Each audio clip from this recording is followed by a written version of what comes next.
Really appreciate the Greater New Orleans Quarterback Club for having me. It's always a wonderful experience to come here and speak to you guys. Ken always does a great job, and he always leads me in with a great performance that I can nowhere near follow as good as he can start it. So, but I'll start off with with my Tigers, man. We're what, 4-0. We're just playing Les Miles football. We don't know anything different than that, and that's what we do. We're gonna beat you up front. We're going to play a strong, stout defense. We're going to, play really great special teams, and we're going to try to run the ball down your throat, and we're going to try to just completely out-physical you and out-man you. And we're not a finesse team. We don't throw the ball around like a Baylor does or Oregon or anything like that, although we have the guys to do that as far as the receivers and quarterbacks and backs in the backfield as well. But we don't do that, and it's not a bad thing, and it's a good thing for what we have set up. So, as long as you keep winning, that's the only thing that matters. If you drop down one position in the polls like we did, well, two over the past couple of weeks, it's still September was Saturday. We're still in September, so it's early. So I don't think that really determines the end of the season and where we're going to be ranked at the end. What determines it is how well we do in the SEC West.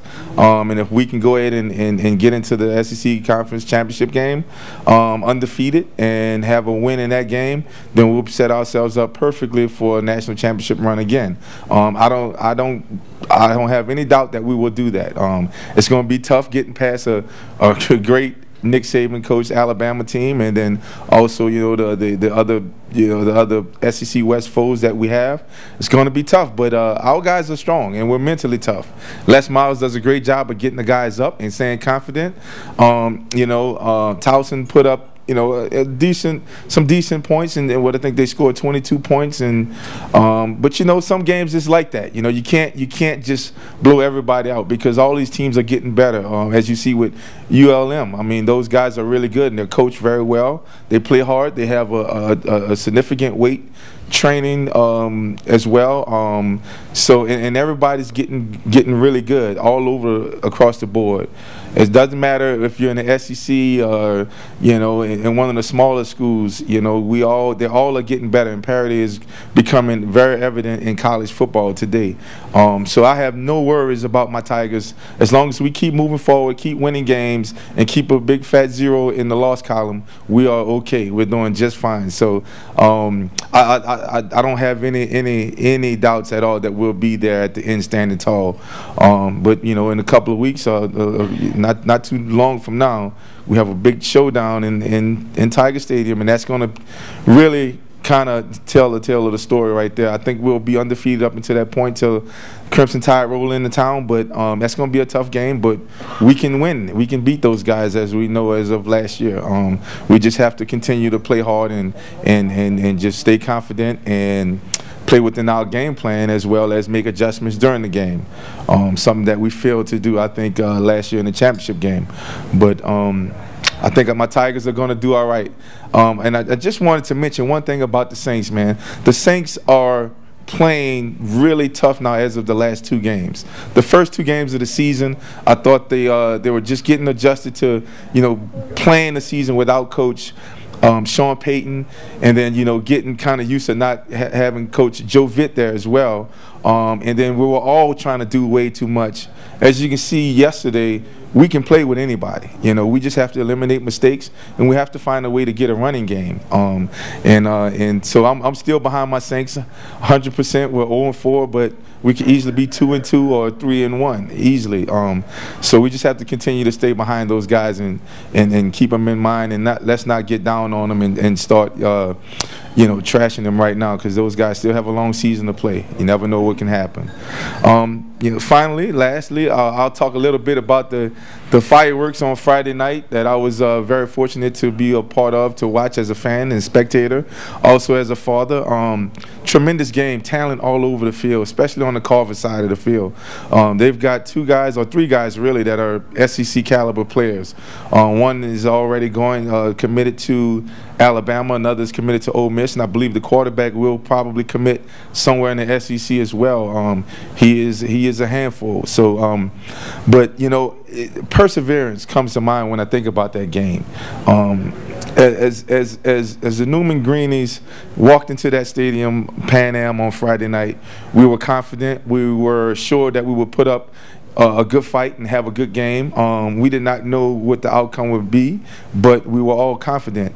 And the thing that I really want to say that really impressed me about Coach Stu and the way that he had his guys continuing to play hard throughout that whole game is it went back and forth. I mean, the whole game, it was just fireworks, unbelievable. But his guys never quit.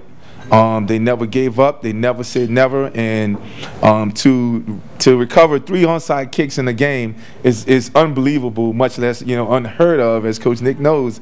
That's something that, you know, it gives you chills when you actually see it. And then not only recover the kicks, but you actually march down the field and you score touchdowns, and then you get 2-point conversions. So it's not only just recovering the kick, or let me say, it's not only just, you know, having the guts to call the onside kick, but recovering and then also moving the ball down the field so you can go ahead and get scores. You know, my son gets a lot of publicity because of how well he does, but it's not only just him, and he knows that. He knows his offensive linemen. They do a great job for him and giving him protection so he can see down the field.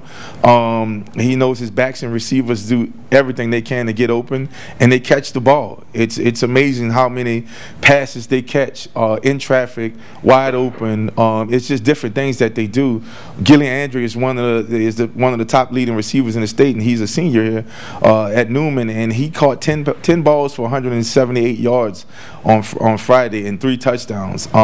Russell Gardner caught 9 balls for 107 yards. Justin Harrell caught, I think, 6 balls for 92 yards.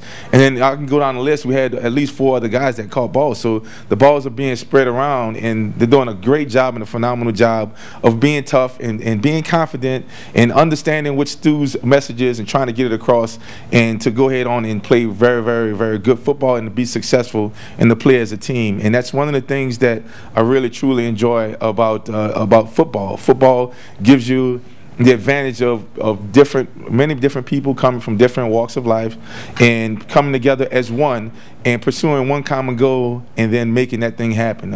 You know, with my son, it's an honor for every time that he does something and to break a record or to do something that matches Peyton or Eli Manning. It's an honor. It's something that we will never fathom that he would be associated with growing up or whatnot. And those guys paved the way, and those guys know how to play football. Those guys know how to win. They know how to be leaders. And these are all of the things that I try to teach my son and pass on to him, and then he ultimately passes it on to his teammates as a leader, one of the leaders of his team.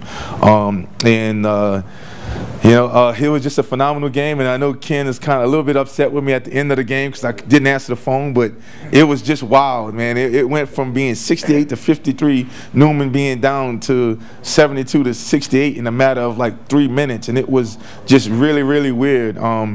But we ended up pulling it out, and I'm so proud of my guys, and I love them all, and Coach Stu is doing a great job. Coach Fitzgerald, the athletic director over there, is doing a great job as well. So that's pretty much all I have to say. If you guys have any questions about anything, feel free to go ahead and ask.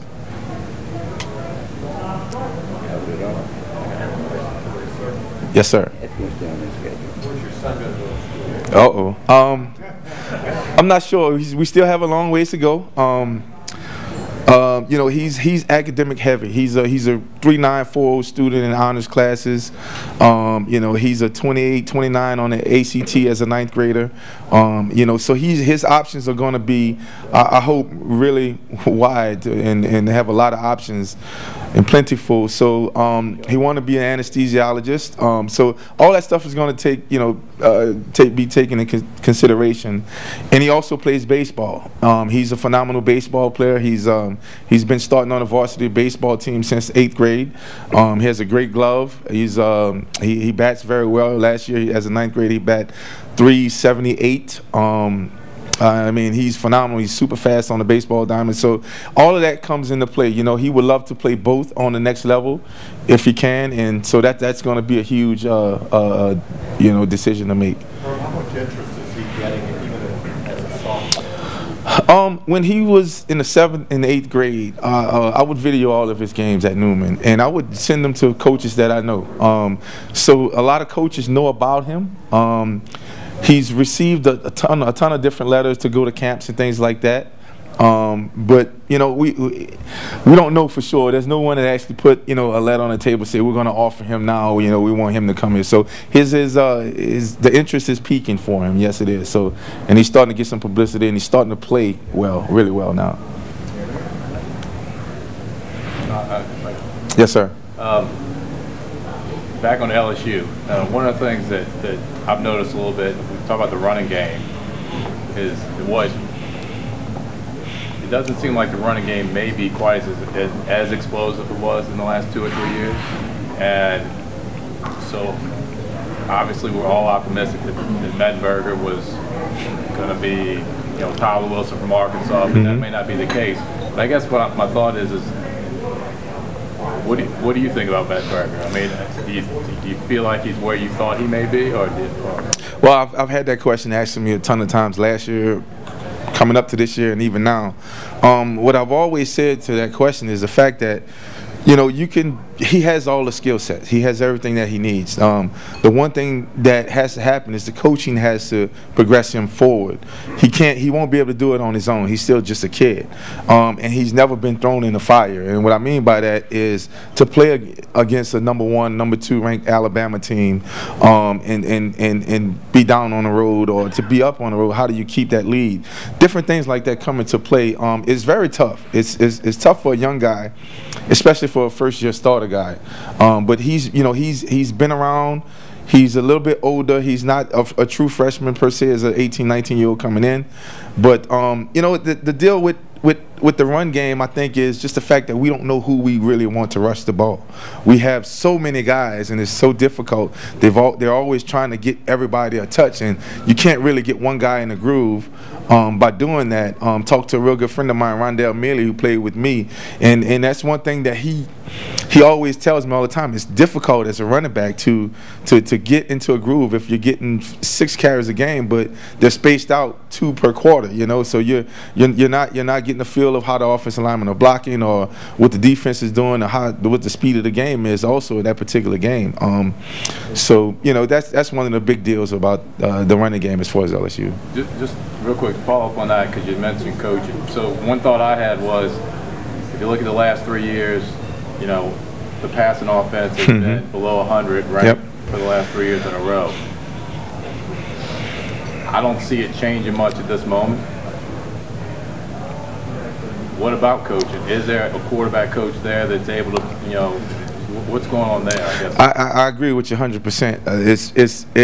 It's almost like our guys, they come in as 4 or 5-star athletes and quarterbacks, and then we start backsliding once we get into our sophomore and our junior year, and we don't progress. And I can only assume that's coaching, because you know, a player can only be as good as he is coached, unless he takes it to the other level on his own, and not everyone has that. And you know, as we saw the last 2 years, you know, our guys, you know, Jared Lee did a great job in the beginning of the season, but if you notice, once the fire came, it was kind of tough for him, and he couldn't really handle that. So I think it has a tremendous amount to do with the coaching. I'm not sure if the coaching needs to be changed, or if the philosophy of the coaching need to be changed. I don't know, but I just know that Les Miles likes to turn around and hand the ball off, and it's not really, you know, it's not really fun to watch it all the time. But hey, it is what it is, and that's what he wanted to do. And if we can continue to win in 11, 12 games a season, you know, hey, you know, I'll take that. You know, it's tough, man. The SEC is tough. Just college football period is tough because of the parity that's becoming now. Yes, sir. There was a bunch of fumbles in the game last week, but the running back and the quarterback coughed up the ball once and again a couple times a week before you play ball. What's the secret of holding on to the ball? protection. You just got to know that it's my ball. You can't have it, and the only way I can score is to have this ball in my hand when I'm going over the goal line. That's the only way you can do it. It's all mental. It doesn't have anything to do with how strong you are. Doesn't have anything to do with how big your hands are, or anything like that. You just have to have a mindset to keep the ball in your possession. That's the one thing that you're always taught as a quarterback. One of the first things that you're taught is, behind being the leader and continuing to grow is ball security. You can't turn the ball over no matter if it's an intercept or a fumble. So it's just basically just mindset. Mindset is the key to just about everything. So and I think those guys that get that together, And then sometimes when you're playing against a lesser foe, that makes you not play up to your caliber or up to your potential. So a lot of times that comes into play. I can remember playing a Houston team back in, I want to say, '96, and we were down 35-3 at halftime, and and we shouldn't have never been in that situation. But we came out in the second half and we ended up winning the game like 42-35, but or 45-32, something, or 35, something like that. But we it was just our mindset. We didn't go into that game just like when we played Florida. We beat Florida in '97. Then we turned around and played Ole Miss. And then our mindset was that, hey, these guys are not Florida, so we can just go out and just do whatever we want and we'll beat these guys, which was not the case. We lost that game, and that was just basically off of mindset, nothing else. All right, thank you guys. I appreciate it.